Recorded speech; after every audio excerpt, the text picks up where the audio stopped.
এটাকে হালকা ক্রস করে নেবে, তারপরে আমাদের আসল যে চাটনিটা, মিঠা চাটনি টোটালি পুরো একদম দেখিয়ে দেওয়া হচ্ছে।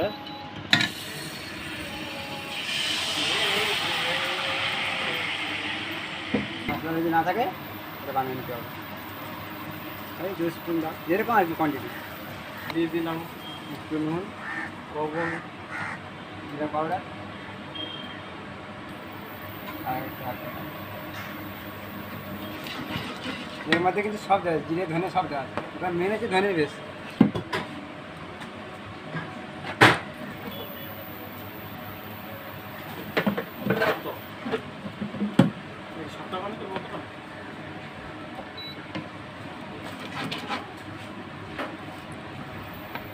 এর মধ্যে বাদাম অ্যাড হবে কিন্তু। অনলি ফর অ্যাড হবে বাদাম, ব্যাস। আর একটু ধনে পাতা আছে না, ধনে পাতা করে দেবো বাস। বাস এই তো কাজের ছেলে।